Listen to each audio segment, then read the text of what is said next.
Bonjour, bienvenue dans ce nouveau cours sur le référencement naturel proposé par la 24PM Academy. Je suis Raphaël Richard, je suis dans le marketing digital quasiment depuis que j'ai commencé à travailler il y a 25 ans et plus particulièrement dans le référencement naturel. Aujourd'hui, donc du coup, je lance ce nouveau cours SEO facile parce que il y a 2 semaines, j'ai eu un appel en fait d'un vieux contact avec qui on travaille de façon épisodique depuis une quinzaine d'années et qui est quelqu'un en fait qui est assez opportuniste, qui est très à l'écoute, qui est très vif d'esprit, donc c'est loin d'être un âne, et qui me dit écoute, peut-être qu'on va travailler avec toi en référencement naturel parce qu'on a été déçus l'année dernière en fait par quelqu'un qui nous a accompagnés. Il nous a dit qu'il nous fallait reparamétrer Google Analytics pour le connecter à Google Tag Manager, et puis au début de l'année le fonctionnement de Google Analytics en fait a changé. J'ai été voir, et donc du coup tout s'est détraqué dans notre dispositif, et j'ai été voir mon prestataire et je lui ai demandé en fait de savoir ce qu'il fallait que je fasse, et il m'a dit qu'il fallait qu'il me refacture des journées pour m'adapter à mon système. Et là mon cerveau tourne un petit peu au ralenti parce que j'ai du mal à voir quelle est la connexion entre Google Tag Manager, qui est un outil qui pilote le déclenchement des balises de tracking sur un site web, Google Analytics, qui est un outil d'analyse de mesure d'audience et de conversion d'un côté, et le référencement naturel. Je me dis, attends, peut-être qu'il y a un hack, peut-être qu'en paramétrant spécifiquement de façon particulière Google Tag Manager, on peut arriver à améliorer ses résultats en référencement naturel. Et on était très très loin de ça. Je ne vais pas vous décoder, vous expliquer, vous faire refaire toute l'histoire. Mais voilà. Et cette personne qui est dans le marketing digital depuis très très longtemps, qui s'y connaît, elle est perdue en référencement naturel. Puis elle me dit, ouais, on a des résultats, mais je ne sais pas s'ils sont stables, je sens qu'on peut vite se casser la figure. Donc j'aimerais que tu nous aides à renforcer tout ça. Oui, mais on n'a pas beaucoup de temps en interne, et puis sous-entendu, je voudrais bien que tu me prouves, que tu me convainques qu'on est sûr que ça va fonctionner, ce que tu vas nous proposer, toi le guide du référencement naturel. Et en fait, je pense que là, on a tout un tas d'éléments en fait, qu'on retrouve au sein de nombreuses entreprises qui n'arrivent pas franchement à décoller en référencement naturel, qui ont des résultats et qui sont un petit peu perdus quand même au fond, et puis qui se disent peut-être, au moins Google Ads, je vais acheter des mots-clés, ça me coûte cher, je ne suis pas sûr à chaque fois que j'achète un clic à Google que ça va me permettre de réaliser du bénéfice, mais au moins c'est plus simple. Et pourtant, vous savez que si vous pilotez des campagnes Google Ads, ça n'est pas si simple que ça. Mais par rapport au niveau d'aléatoire, de complexité technique, contenu, netlinking, mesure de la performance, puisqu'on ne sait même pas quels sont les mots-clés qui génèrent des conversions en référencement naturel, sauf si on a des outils secrets, dont je vous parlerai ultérieurement. Pour le coup, en fait, c'est très déstabilisant et c'est difficile à gérer.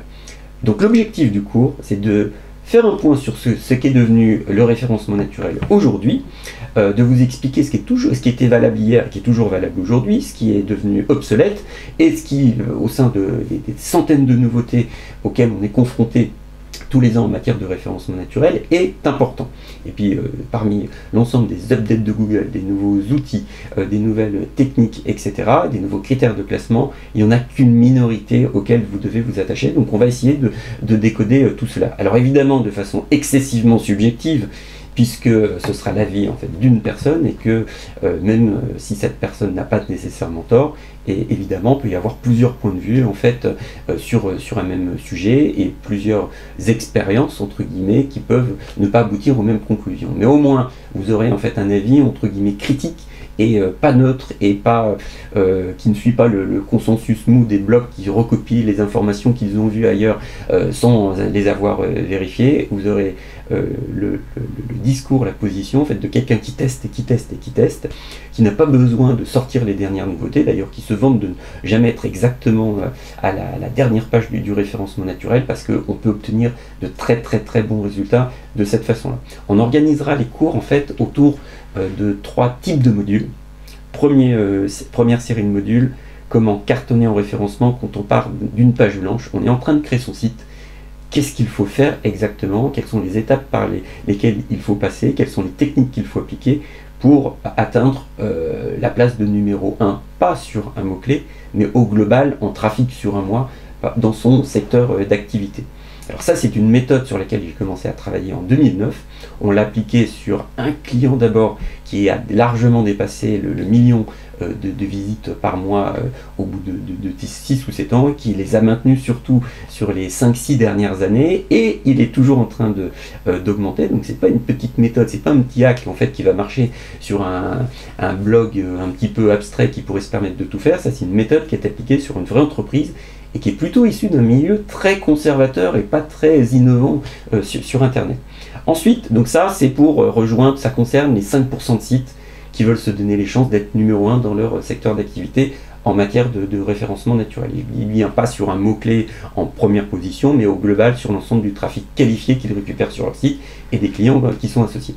Deuxième série de modules, on ira en fait sur une méthode, alors plus entre guillemets classique et adaptée aux entreprises classiques qui ne peuvent pas tout faire parce que pas assez de moyens, pas assez de connaissances techniques, une capacité de réalisation limitée, des contraintes au niveau de, je ne sais pas, des circuits de validation, des modifications techniques, etc. Donc en gros, comment améliorer le référencement d'un site dans une entreprise ordinaire et comment le faire progresser le plus vite possible néanmoins. Et puis enfin, en fait, on aura une autre série de modules qui s'attacheront en fait à des sujets plus spécifiques qui ne concernent pas tout le monde. Par exemple, le référencement de vidéos, le référencement local et Google My Business, par exemple, le Knowledge Graph de Google, la nouvelle base de connaissances de Google qui risque de modifier en fait même la logique même du référencement dans les prochaines années. Donc on verra tout ça et on parlera méthode, on parlera outils. On parlera aussi technique et surtout on essaiera de le faire dans un langage que les gens ordinaires, normaux, peuvent comprendre et de tenir la promesse que je suis parvenu à tenir sur Clubhouse puisque j'anime un cours audio sur Clubhouse, donc sans écran, sans slide, et assez rapidement on m'avait dit effectivement chez toi on comprend tout, le référencement ça me paraît enfin clair. Et tu m'expliques des choses un peu compliquées, mais de façon simple. Donc on essaiera de tenir cette promesse-là. Et puis pour terminer, je vais vous expliquer, moi, quelle est la place que je vois du référencement naturel dans les stratégies d'acquisition et de marketing digital. Pour moi, il y a 3 grandes approches. 1, je vais générer du trafic, créer du trafic sur mon site, avec du référencement naturel, avec Google Ads, avec de l'affiliation, etc., pour acquérir de nouveaux clients. Et là, le référencement naturel, s'il ne rapporte pas en moyenne au moins la moitié des nouveaux clients, il y a un truc en fait qui cloche. En tout cas, moi, c'est ce que j'ai vu, ce sont les chiffres que j'ai vus dans les gens qui prennent des positions de leader sur leur marché. Et là, il y a 4 choses auxquelles il faut s'accrocher. L'optimisation du contenu, la production de contenu en masse pour le référencement naturel, les aspects techniques, mais dans lesquels il ne faut pas se noyer et perdre trop de temps. Le netlinking, c'est excessivement important, c'est vieux, mais ça marche toujours, et c'est peut-être encore plus important maintenant que ça ne l'était il y a 15 ans. Et enfin, l'optimisation des signaux UX, tels que donc, des signaux utilisateurs, liés à l'expérience utilisateur sur votre site, mais tels que les mesure Google, et qui les mesure d'une façon très, on va dire, particulière. Donc ça, c'est, on va dire, la place du référencement, mais à côté d'autres stratégies de développement, je capitalise sur ma marque, ça me génère des connexions en fait en accès direct, genre Amazon, maintenant l'essentiel du trafic d'Amazon vient directement sur son site, parce que je l'ai mérité, j'ai fait ce qu'il fallait pour que ma marque soit assise dans l'esprit des consommateurs. Il y a les réseaux sociaux, alors les réseaux sociaux qui ont un potentiel moins important que ce qu'on pourrait imaginer, à part si les réseaux sociaux on les résume à Facebook Ads, mais c'est très particulier, moi Facebook Ads c'est dans cette case-là. Et là sur les réseaux sociaux pour émerger on a besoin de contenu, de techniques de diffusion qui plaisent aux algorithmes, qui changent aussi régulièrement, les algorithmes des moteurs de recommandation des réseaux sociaux, et enfin, normalement, il faut monter des partenariats avec des influenceurs, avec d'autres marques, etc. Et puis enfin, pour stabiliser un petit peu le tout, il y a une autre approche qui est le fait d'utiliser l'email pour essayer de pousser à la fidélisation, et là, les points clés, c'est la donnée client, le copywriting, l'art de convaincre avec les mots qui composent les newsletters, les messages que l'on envoie, et puis l'automatisation en partie de cette démarche-là. Donc vous voyez, moi j'ai une vision assez globale, le référencement il ne peut pas tout, mais dans la partie acquisition de nouveaux clients, il a un rôle capital. Donc voilà, ça c'était le tout début du cours, et on va parler du coup concrètement du fonctionnement de Google aujourd'hui dans le prochain cours. À très bientôt.